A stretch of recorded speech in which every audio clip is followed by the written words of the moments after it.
Ancaman Imam ke Nurminah jadi kenyataan, keluarga duga sudah direncanakan.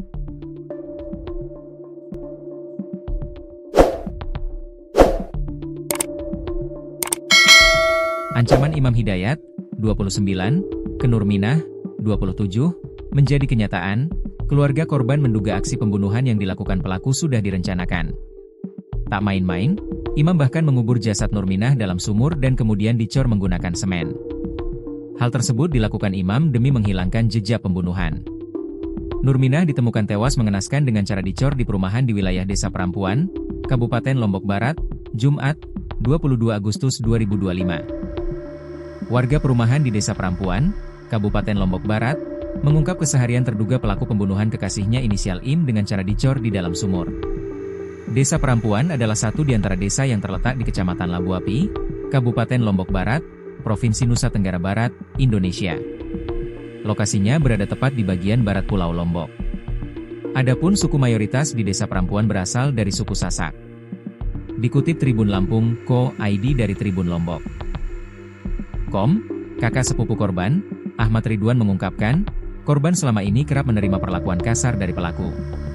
Mulai dari ancaman melalui pesan singkat, telepon, hingga tindak kekerasan secara langsung. Dia itu pacar yang posesif. Pernah sampai menampar Nurminah di tempat kerja. Belum lagi ancaman-ancaman mengarah ke teror yang dilakukan lewat WA atau telepon, bahkan ada kata-kata ingin membunuh, ucap Ridwan, Senin, 25 Agustus 2025. Kekerasan tersebut sudah lama menjadi kekhawatiran keluarga.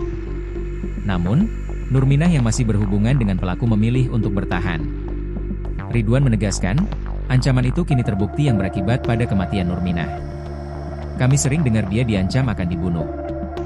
Ternyata benar-benar dilakukan. Ini bukan tiba-tiba, tapi jelas sudah direncanakan, tambahnya.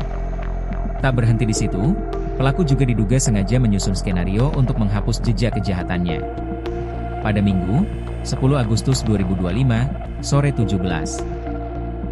Wita, ponsel Nurminah mengirim pesan WhatsApp kepada keluarga, seolah-olah akan berangkat ke Singapura bersama beberapa temannya. Pesan itu bahkan menyebut bahwa motor milik Imam Hidayat dijual untuk biaya keberangkatan Nurminah. Namun, hasil penyidikan kepolisian mengungkap bahwa Nurminah sudah tidak bernyawa sejak pukul 12 WITA di hari yang sama. Keluarga yang syok dengan kenyataan ini menegaskan bahwa pelaku harus dijerat dengan pasal pembunuhan berencana dan dihukum seberat-beratnya. Kalau orang gila tidak mungkin bisa merencanakan begini. Ini jelas terencana. Kami minta hukuman mati, biar dia juga kehilangan nyawa seperti adik kami. Demikian Anwar, sepupu korban lainnya.